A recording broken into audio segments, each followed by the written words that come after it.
Hello everyone, welcome to Exam Dost my dear students. I am back with another interesting video for all of you. तो यार आप लोग ना अक्सर एक क्वेश्चन मुझसे करते हो कि सर आपका डेली रूटीन क्या रहता है, आप किस तरह से अपने डे को प्लान करते हो और कैसे आप अपना टाइम मैनेज करते हो। तो मैंने सोचा क्यों ना यार आप लोगों से इनफॉर्मली शेयर किया जाए कि what is my daily routine, how hard I work and how do I manage my time. तो मैं आपको बताता हूँ बेटा मेरे दिन के अंदर जनरली क्या क्या टास्क रहते हैं टाइम वाइज, है ना। तो देखो क्या होता है, आप लोग जानते हो कि जैसे एग्जाम दोस्त पे हमारा लक्ष्य बैच नीव बैच चल रहा है, तो उसके अंदर हमारा जो क्लास होता है सुबह 6 AM से होता है। 6 AM से नेटवर्क एनालिसिस का क्लास होता है टिल 10:30 AM। अब मेरा काम क्या रहता है, मैं जनरली 5:15 AM 5:15 बजे सुबह उठता हूँ। उसके बाद वही अपनी मॉर्निंग ड्यूटीज़ वगैरह से फ्री होकर के थोड़ा सा प्रिपेयर होकर के then what do I do is I arrange the PPT for the session. अब पीपीटी यूजुअली क्या है, मेरी कंटेंट टीम बनाती है, लेकिन उसके अंदर जो भी मॉडिफिकेशंस है, जो भी अरेंजमेंट है, क्या रखना है क्या नहीं रखना है, कितना कंटेंट बच्चों तक पहुंचाना है, वो सारी चीज़ें मैं डिसाइड करता हूं। तो ये यूजुअली मैं मॉर्निंग के अंदर ही करता हूं, क्योंकि network analysis is a subject that I have taught multiple times both on the paid platform as well as on the free platform. फिर क्या होता है यार, देखो क्लास होती है 6 बजे से 8 बजे तक। आपको पता है मैं 8 से 8:05 के बीच आप लोगों को छोड़ता हूँ। उसके बाद then I have my breakfast वगैरह करके and now since I have a daughter, थोड़ा टाइम 10 मिनट 15 मिनट उसके साथ स्पेंड करके then I start your second class 8:30 AM। 8:30 से 10:30 आपकी क्लास चलती है। 10:30 10:40 उसके बाद क्या होता है, आप लोगों को PDF प्रोवाइड करना होता है, वो सारी चीज़ें हो गई एंड अराउंड 11 AM मैं फ्री हो जाता हूँ। तो 11 AM के बाद जो भी अपना तैयार होना है, नहाना धोना है, ये सारी छोटे छोटे काम अपने निपटाते हैं। थोड़ा टाइम जैसे अपनी डॉटर को मैं देता हूँ, जो भी उसको बात करना है, जो भी उसको क्लीन करना है, ये सारी चीज़ें मैं करता हूँ और 12-12:30 तक मैं ऑलमोस्ट यहाँ से फ्री हो जाता हूँ। इसके बाद मैं काम करता हूँ आपकी डिजिटल की पीपीटी पे, क्योंकि डिजिटल की पीपीटी में क्या है कि मैंने डिजिटल अभी तक क्रिएट्रिक्स के बाद किसी पेड कोर्स के अंदर नहीं पढ़ाया, मेनली यूट्यूब पे ही पढ़ाया। तो डिजिटल की पीपीटी पे मेरे को ज़्यादा एफर्ट देना पड़ता है as compare to the network PPT. तो डिजिटल का कंटेंट आपके लिए रेडी करता हूँ, मेक श्योर करता हूँ कि उसके अंदर हाई क्वालिटी क्वेश्चंस आपके लिए रहें, ताकि इलेक्ट्रिकल ईसी इंस्ट्रूमेंटेशन हर बच्चा उस कोर्स को एंजॉय कर पाए। फिर ये पीपीटीज वगैरह रेडी करते करते लंच टाइम हो जाता है, then I have my lunch. Lunch के बाद क्या होता है, यूजुअली कंपनी रिलेटेड जो भी चीज़ें हैं, जैसे कि अगर मुझे मीटिंग करनी है टेक टीम से, जो भी बच्चों ने इश्यूज़ रेज किए हैं वो डिस्कस करने हैं, वो करता हूँ। ठीक है, इसके अलावा क्या होता है, इसके अलावा जैसे कोई अगर हमें प्लानिंग करनी है, कोई नया बैच प्लान करना है, कोई कंटेंट प्लान करना है, ये सारी चीज़ें करते हैं। तो बेसिकली जो भी मैनेजरियल टास्क होते हैं वो सारे इसके बाद अलाइन हो जाते हैं। मान लो 2:30 से लेके 3:30 के करीब ये चीज़ें अलाइन हो जाती हैं। उसके बाद भाई मैं थोड़ा रेस्ट कर लेता हूँ 1 घंटा 4:30 4:45 तक, क्योंकि 5:30 से फिर क्लास होती है, फिर evening tea and then 5:30 PM आप लोगों की क्लास होती है। 5:30 से 7 तक क्लास, 7 से 7:30 ब्रेक होता है। उस बीच में अपनी डॉटर के साथ ही टाइम स्पेंड करता हूँ, फैमिली के साथ टाइम स्पेंड करता हूँ। फिर 7:30 to 9 आप लोगों की फिर क्लास होती है। तो अराउंड 9:30 तक मैं सारी PDFs अपलोड करके क्लासेस वाइंड अप करके फ्री हो जाता हूँ। After that I have my dinner, 10-10:30 हो जाता है। उसके बाद अगेन वही सब डेली रूटीन जो अपना होता है कि भाई अपनी डॉटर के साथ टाइम स्पेंड करना है, वाइफ के साथ टाइम स्पेंड करना है, फैमिली को बेसिकली टाइम देना है। थोड़ा बहुत टाइम दे करके I try and sleep by 11 और 12। लेकिन यूजुअली होता क्या है ना, 11-12 बजे जब मैं सोने की तैयारी कर रहा होता हूँ, then my daughter wakes up. अब वो 1 या 2 घंटे वहाँ पे उसके साथ बीत जाते हैं, तो 1 या 2 बज जाते हैं। मतलब ये मान के चलो 12-1 बजे, 1 बजे आप मान लो कि मैं सो जाता हूँ। बट क्या होता है ना, फिर उसका फीडिंग टाइम होता है मॉर्निंग 4 AM के आसपास, 4-4:30 AM, तब मुझे उठना पड़ता है। तो मेरे को रात में जो स्लीप मिल पाती है आज की डेट में 3-3.5 आवर की मिल पाती है, और कभी कभी हो पाता है तो दिन में 1 घंटे की नींद मिल जाती है। इस तरह से 4-4.5 आवर ऑफ स्लीप मेरे पास होती है। इसके अलावा मैं अपने जो भी बैचेस का काम हो गया, 7-7.5 आवर की तो क्लासेस ही चलती हैं आप लोग की।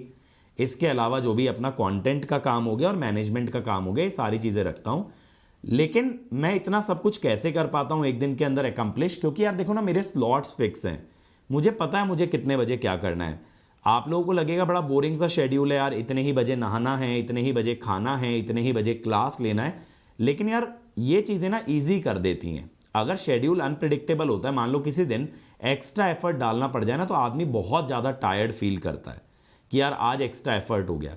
लेकिन अगर कंसिस्टेंट एफर्ट डेली बेसिस पे दिया जाए, फिर वो ज़्यादा हो या कम हो, एक तो उसका इम्पैक्ट ज़्यादा होता है, दूसरी बात ये हो जाती है कि उसको फॉलो करना ईजी हो जाता है। क्योंकि देखो यार, जब मैंने ये बैच स्टार्ट किया था, लक्ष्य बैच, नीव बैच, मैं दिन की 2 क्लास लेने वाला था, नेटवर्क की 2 और डिजिटल की 2, 7 घंटे का रूटीन था। अब यार शुरू के 1-2 दिन बड़ी दिक्कत हुई कि यार 7 घंटे पढ़ाना है, मेरे पैर के अंदर इतना दर्द हो जाता है, क्योंकि मैं आपको बताऊं मेरा पैर जो है फ्लैट फुट है, तो मेरे को हील पेन बहुत ज़्यादा हो जाता है।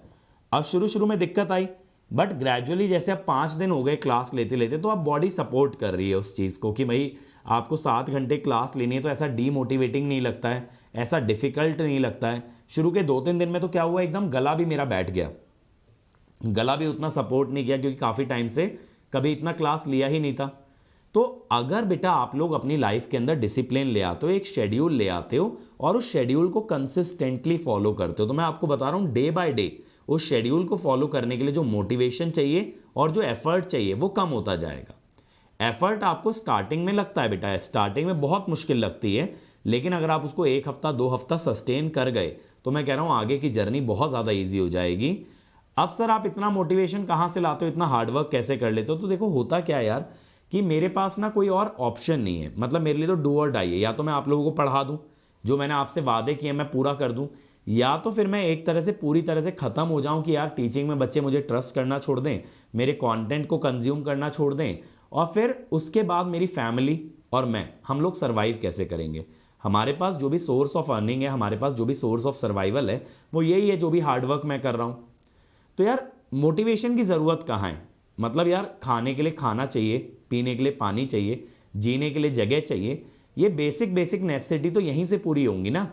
अब ऐसे ही अगर आप लोग सोचोगे यार, जब मैं खुद भी गेट की तैयारी करता था ना, मैं सिमिलर चीज़ ही सोचता था कि अगर मेरे को अपनी फैमिली के लिए प्रोवाइड करना है, उनके लिए फूडिंग प्रोवाइड करना है, उनके लिए लॉजिंग प्रोवाइड करना है, उन लोगों को एक अच्छी लाइफस्टाइल देनी है, तो यार कमाना तो पड़ेगा, तो कैसे भी करके नौकरी तो लेनी है। हम नौकरी लेने के लिए जो भी मेहनत करनी पड़े, पीएसयू क्रैक करने के लिए अगर गेट क्रैक करना पड़े, या फिर कैंपस प्लेसमेंट के लिए मेहनत करनी पड़े, तो I am ready to do it.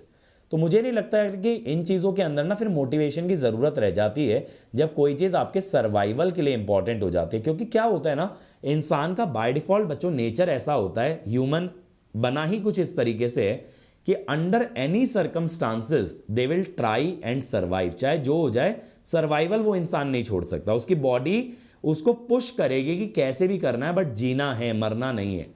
तो यार जब कोई चीज़ जीने मरने के लिए इंपॉर्टेंट हो जाती है ना, तो हम लोग उस चीज़ को कर लेते हैं। जैसे खाना खाना, सांस लेना, पानी पीना, इन चीज़ों के लिए मोटिवेशन नहीं चाहिए, तो मुझे वही लेवल पे बेटा काम करने के लिए भी मोटिवेशन नहीं चाहिए, because I know how important it is for me and my family that I work and I work hard.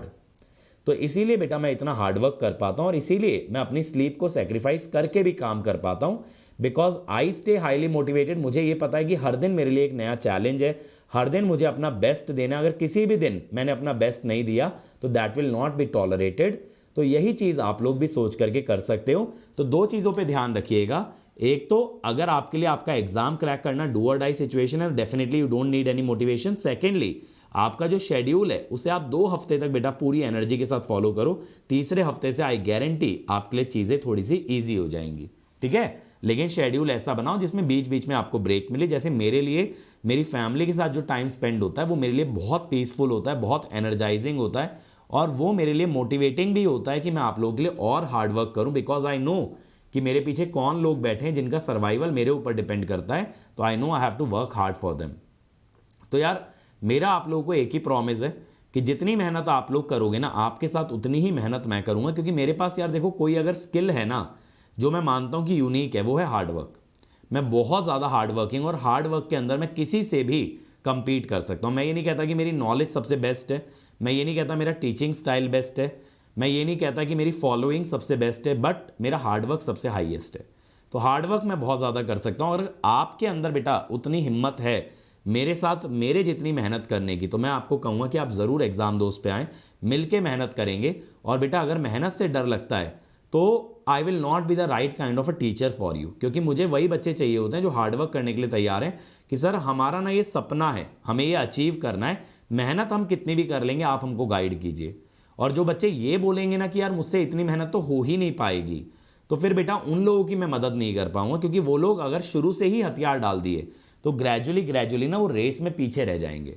यानी अगर आप देखो रेस में स्टार्टिंग से ही स्लो दौड़ रहे हो तो एक फास्ट रनर और आपके बीच का गैप ग्रेजुअली बढ़ता ही जाएगा। तो ऐसे बच्चों को मैं किसी भी तरीके से मदद नहीं कर पाता हूं एग्जाम क्रैक करने में। लेकिन जो बच्चे ये होता है कि सर हम तो मतलब मशीन की तरह हार्डवर्क कर लेंगे, बस डायरेक्शन आप बन जाइए, यानी आप बॉडी बन जाओ बेटा और आपका माइंड मैं बन जाऊंगा। आपको क्या करना है ये मैं इंस्ट्रक्ट करूंगा, लेकिन आपकी बॉडी के अंदर उतनी कैपेबिलिटी होनी चाहिए कि जितना मैं इंस्ट्रक्ट कर रहा हूं आपकी बॉडी उसको फॉलो कर पाए। अगर वो आपके अंदर है तो आप डेफिनेटली लाइफ में एक अचीवर बन सकते हो और मेरे साथ आपको तैयारी करने में मजा भी बहुत आने वाला है। तो मैं यही कहूंगा बेटा आप एग्जाम दोस्त एक ही चीज सोच के ज्वाइन कीजिएगा, क्या आपके अंदर हार्ड वर्किंग कैपेबिलिटी है, क्योंकि मैं तो बहुत रगड़ने वाला हूं, मैं खुद भी मेहनत करने वाला हूं और आप लोगों को भी बहुत ज्यादा घिसने वाला हूं। अगर कर सकते हो तो जरूर आइएगा, definitely you will not regret your decision. क्योंकि मेरे लिए यार देखो कुछ चीजें बहुत इंपॉर्टेंट है। First thing is my family, second thing is my student, और यहां पे मेरी हेल्थ भी थर्ड नंबर पे आती है। मैं आपको ऑनेस्टली बताऊं तो इस समय पे मैं क्या फील करता हूं, कितना टायर्ड फील करता हूं, नहीं करता हूं, डजंट मैटर। आप लोगों को डेली बेसिस पे कंसिस्टेंट बेसिस पे कंटेंट मिलने वाला है, टाइम से आपकी चीजें कंप्लीट होने वाली हैं, आप लोगों के लिए हर पॉसिबल हार्डवर्क किया जाने वाला है। और आप लोगों के लिए गुड न्यूज़ ये है बेटा कि हम लोगों ने ऑफर को जो है ना 10 जुलाई तक एक्सटेंड कर दिया है। अगर अभी कोई बच्चा एग्जाम दोस्त ज्वाइन करता है तो then they can definitely get the best content, ठीक है, and at the most affordable prices. अगर आपकी कोई भी क्वेरी होती है तो प्लीज आप हमारे व्हाट्सएप नंबर पे मैसेज करें, जो कि नीचे आपको दिख भी रहा होगा 7089047561। इस पे आप जरूर कांटेक्ट कीजिएगा, हम आपकी क्वेरी रिजॉल्व करेंगे and you can become a part of us. तो हम लोगों ने मंडे से ही बैच स्टार्ट किया, आप अभी भी ज्वाइन करते हो तो आप मस्त तरीके से एंजॉय कर सकते हो, सीख सकते हो। अभी सभी बैचेस पे 20% प्राइस ड्रॉप चल रहा है 10th ऑफ जुलाई तक, तो इस मौके को ना गंवाएं। इलेक्ट्रिकल वाले बच्चे हो चाहे ईसी वाले बच्चे हो, आप फटाफट हमारे प्लेटफॉर्म पे आइए। और टेस्ट सीरीज भी हमने लॉन्च कर दिया, उस पर आप अंकित ईएससी कोड लगा के 10% डिस्काउंट पा सकते हैं और पेड यूजर्स के लिए उस पर 30% ऑफ है, ठीक है। और अगर आप कोई प्रीवियस ईयर रैंकर हो या मेरिटोरियस स्टूडेंट हो तो भी आप हमें व्हाट्सएप पे कांटेक्ट कीजिए, आपको एक अच्छी स्कॉलरशिप दी जाएगी so that you can become successful in life. तो मैं आपसे मिलता हूं अगली वीडियो के अंदर, तब तक इसी तरह से मचाते रहिए, फोड़ते रहिए। Thank you and all the best.